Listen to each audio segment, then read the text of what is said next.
Hey everybody, Cranky Motorsports here, just giving a quick little afternoon update because I haven't really done any update videos on any tractors or cars or anything in a while. So right now I'm out here with my 1969 SS12 that I picked up from my buddy Bill.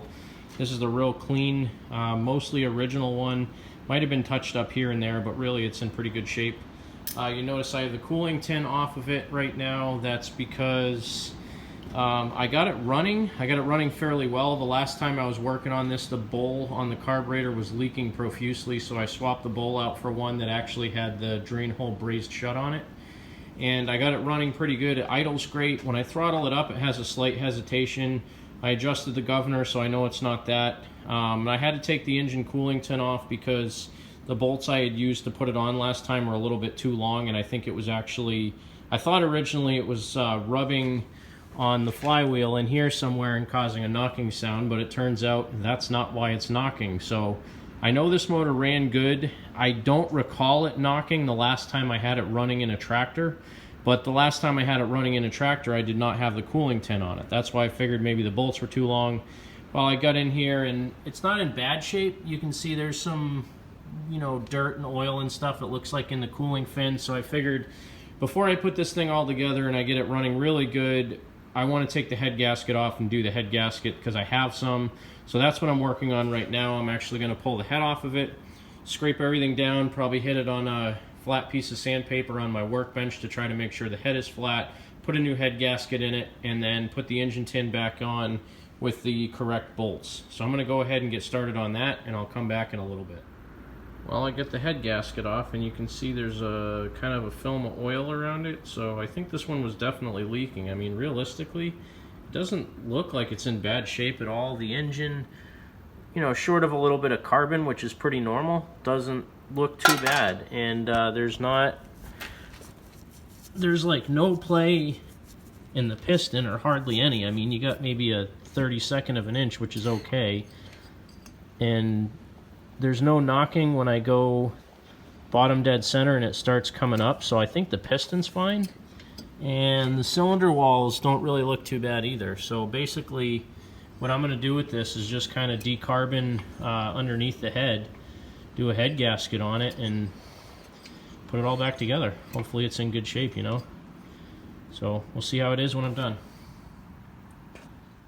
Well, I went ahead and did the right thing the wrong way and took a brass wire brush and cleaned all this stuff off with some carb clean.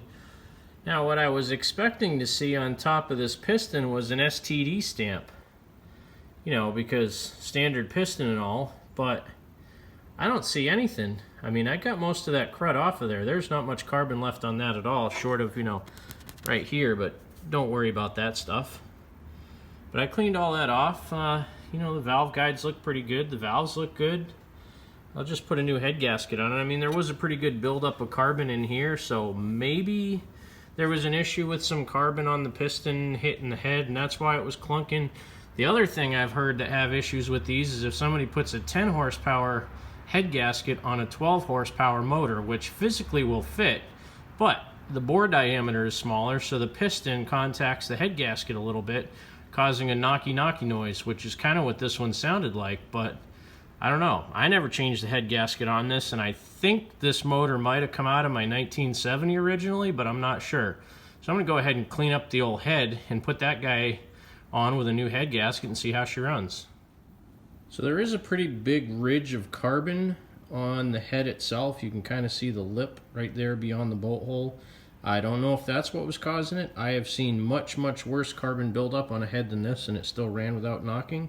So I'm going to go ahead and do the same thing with this, clean it up with the brass wire brush and some carburetor cleaner, or some starting juice stuff, as I like to call it, because that's what you use it for. And I'm going to hit this just with, like I said, I have a really big long sharpening stone I might hit it with, or just put a piece of sandpaper flat on my bench and try to clean this thing up. Well, here I have my head grinding machine. Faster sanding. Head 3M Pro Grade Precision Faster Head Grinding. Never mind. Anyway, the flattest thing I have in my garage is my table saw. So what I'm going to do put that guy like that and just go a few times back and forth to clean up the gasket surfaces, turn it, go the other way, and get it as clean as I can. Then I'll put it back on the engine. Now the nice thing you can see about this, now my focus is way out, hang on. That's better. So this whole corner of the gasket, you can see those little dimples in there, which means that this side of the head is actually pulled up a little bit compared to the rest of it. So I'm going to keep sanding this down until all these little dimples are gone and all of it looks like this nice sanded area here. The other nice thing to this, for those of you performance guys, this is going to boost my compression ever so slightly. Maybe like, you know, that much or that much, or so little that you won't even be able to tell. But anyway, it will boost my compression a tiny bit. Let me finish this up. Well, I can't say she's perfect. You can just barely see some staining of the head over there, but it's way better than it was. So I'm going to go ahead and blow this off with some carb cleaner. Put a new sparkulator in there because that one definitely looks like it's seen better days. And jam this thing all back together. Alright everybody, I'm going to educate you here a little bit on Tecumseh head gaskets. For those of you that call it Tecumseh, it's really not Tecumseh, it's Tecumseh or Se. Anyway, this, as you can see, looks like it has a beveled edge on it. Actually, it looks like it has a stepped edge on it. The reason being, this head gasket is not for a 12 horsepower. This other head gasket here, this is a factory Tecumseh 12 horse gasket off of a 1968 Tecumseh 12 horsepower. And if I overlay these on top of each other through the magic of science and the visual indicators provided by my phone, look at the difference here in the gasket. You see that ridge around the gasket? This guy here that came out of that motor is a 10 horsepower gasket. I believe the part number is 32246A, which I have here. If I overlay this guy on top of the one I just took out of my 12 horse here, it's exactly the same. I think that little ridge on this head gasket is why the motor was knocking, because what happens is at high RPM, when that piston is really moving up and down really fast, it'll actually come out of the bore just barely enough to smash this gasket, which pushes it into the head, which can stretch the head bolts, which makes the head leak. This is not the right gasket. Garbage. That thing's garbage. Oh man, my camera's terrible. Anyway, wrong head gasket. So that means I gotta order one, because I don't have the right one. Well, this video didn't quite end out the way I wanted it to. At least I got the head ready to rock and roll for this thing. That looks nice and pretty. Oh. Oops, that's bad. That's probably gonna leak gas everywhere. Yep, great. Anyway, I got this guy all ready to rock and roll. Cleaned up, ready to go once I get some 32446B as in Bravo gaskets, because that's for the 12 horse. The A ones apparently are for a 10 horse. And I even have a 8 horse one over on the other side that definitely won't work. But that's what the knocking was on this guy, and you can actually see if you look closely. Those little divots in there, that's actually from contact with the head gasket, so that ain't good. But I think she'll be okay. Still can't see any STD on that thing, so I don't know if it's standard or not. I'd assume so. Anywho, so that's the 69. I pulled this guy back inside because I was going to sell it, and I think I might have changed my mind, because about a year ago I started buying all kinds of stuff to turn it into a roper. So I got some red square fenders up there. Actually, I got 2 sets of them. I got the aluminum dash right there.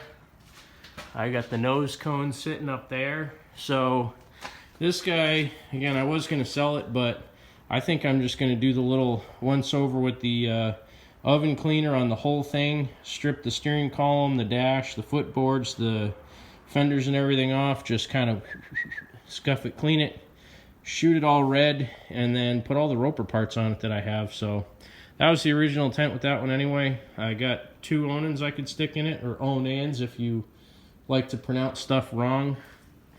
So that's that guy. And then the other stuff in the garage, I really haven't done a whole lot. Hey, one thing that's really cool though, this blue here, now let me get the other piece. This is Pontiac engine blue, and not the greatest in this light. Actually pretty terrible in this light. But if I go ahead and lay this guy on the fender of the tractor, it almost disappears into the color of that tractor. Now, 69 is a little bit more blue than green, unlike the older ones, like the 68s and 67s. They had a little bit more of a greenish tint to them. But this is pretty close. I mean, close enough for a guy like me. They almost look the same. I mean, it's just a shade more blue than teal, but I think that's going to do. So while I was at it, I very poorly cleaned up the, well, cleaned is a loose term. I cleaned all the dirt off of it, but I didn't really sand this here. Mainly because I want that tractor to look patinaed and old. So I did this on purpose. Even though it looks like crap, I did it on purpose. Now the rest of the engine tin, that one I cleaned up pretty good, and it looks pretty good. Blue's pretty close, so that one should be pretty good. And then, you know, some of the other 1 or 2 little projects kicking around. But enough of that stuff. I'm going to go inside. It's 3:30 something in the afternoon on Sunday here. Oh, look, there's another Tecumseh. That's the one that Off-Roader 94 got the head from for whatever he was working on. But that's a 68 motor. Not in too bad shape, except had no spark, and I didn't want to spend 175 bucks on an ignition module for it, so that's why this thing got a 1970 engine. The other reason I wanted to put this engine is the 1969, or at least the late 1969 and newer Tecumsehs actually have a bigger oil sump in them. So if you look, whoops, that was my finger, sorry. That's my finger again.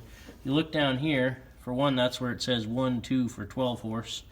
But this oil sump, this motor actually takes about a quart and a half or a little bit more of oil because it has that large oil sump. So this is a newer engine, which I like better because, you know, with these just sling them around motors, the ones that have more oil in them definitely seem to last longer. And this guy, if you look at the oil pan on this thing, it's not even an oil pan, it's just your mounting plate on the bottom of the engine. So these ones only take about, I don't know, 40 ounces of oil or something like that, barely more than a quart. And those guys take something like 52 ounces, so much better engine, won't blow up as easily rather than this guy. I don't even know if this one ran. I'd assume it did. I mean, it's got a little carbon on it, but not too bad. At some point in time, if I ever come across another ignition for it, I may put her back together, but kind of loose there.